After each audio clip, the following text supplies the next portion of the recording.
What is going on, guys? It's Matt with Fight and Fit. It is January 17th, so we're already a couple days into week 3 at this point. So I've decided that just to avoid redundancy, I'm not going to necessarily take a video every night just because I don't want it to be, yep, it's going good. I ate this, it's going good. But I would rather it be more so just if something new pops up, if I'm feeling a certain type of way, if I do something different, then I'll let you guys know.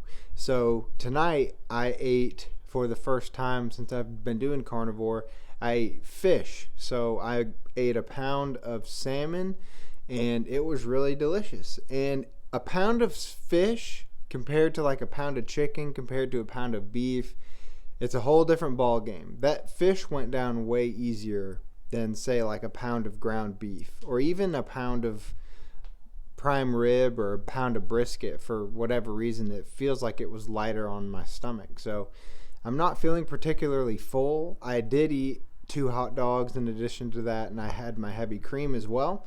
But as of right now, I'm feeling fantastic. So we're going to keep hammering along. I had a weightlifting session yesterday where it's upper body, and then today I did pretty heavy legs. So I think I'm right at about 2,000 calories for the day today. So I'll be interested to see how sore or not sore I am tomorrow, since I didn't necessarily eat a ton. So we'll keep hammering on, and I will update you guys with whatever happens next. I went snowboarding for the first time ever on Saturday, and I was really happy with my performance as far as energy levels go, because we were out there for almost 5 hours snowboarding, and obviously I haven't been eating any carbs or anything like that, but my energy levels were fantastic. I never did get particularly tired or winded, so that was really good to see. Here's some footage of me almost murdering a group of people. Here's a super cool trick that my brother taught me. Nice.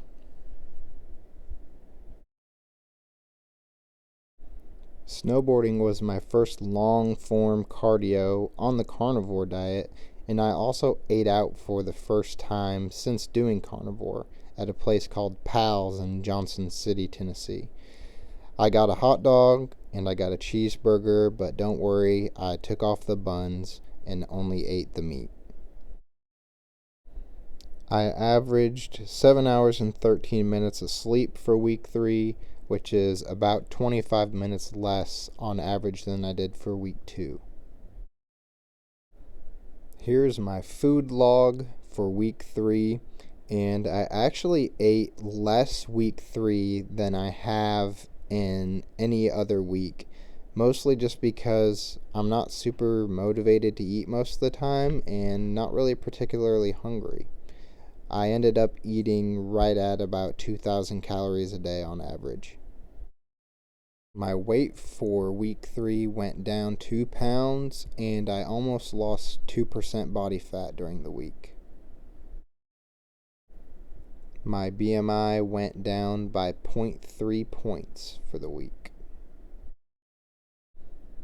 I had requests for having more graphics in these videos, so here's a look at my body weight so far, and it's basically happened exactly how I had predicted. A pretty drastic change in the first week and then a gradual decrease as the weeks have continued. For body fat, we see the initial uptick for week 1, and then we're seeing a pretty significant decrease as the weeks have continued. When we look at my weekly caloric intake, we see that pretty significant increase from week 1 to week 2, but then there's a very significant decrease from week 2 to week 3, which I already mentioned is just because I haven't been extremely hungry, and at this point it's kind of hard to be motivated to eat. So that is basically a wrap for week 3.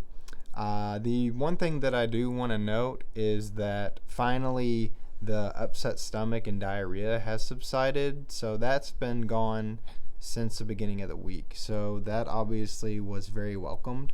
And my energy levels are really, really good I have constant energy throughout the day. My workouts went really well in the gym, doing intense weightlifting and then some cardio afterwards, and then obviously the almost 5 hours of snowboarding. I felt great. I really do feel great. But at this point, now that I'm through 3 whole weeks, I'd be lying if I wasn't saying that I was kind of ready for this month to be over, just because it's not very fun to not look forward to eating or being excited about eating most of the time. I'm really ready to introduce some new foods into this diet, and I'll talk more about what foods I plan on introducing in my last video. So I'm not going to do a week 4 video just because there's 2 days after 4 weeks in January, so I don't really see a point to make a week 4 video and then turn around 2 days later and make a conclusion. So the next video will be a total conclusion, comparing my end of the month results to my beginning of the month results. I'll have some photos before and after. I'll compare my measurements that I had done before the month to my measurements at the end of the month, and we'll get a big conclusive look at how my body has changed, and then obviously my overall mood and my sentiments towards the diet, and then we'll go forward from there. But I appreciate you guys so much for watching. Please hit the subscribe button so you can follow me along at the end of the month to see how it goes. And please hit the like button because that will help more people see the video through the algorithm on YouTube. But for now, thanks again for watching, and we will talk to you after this month is over.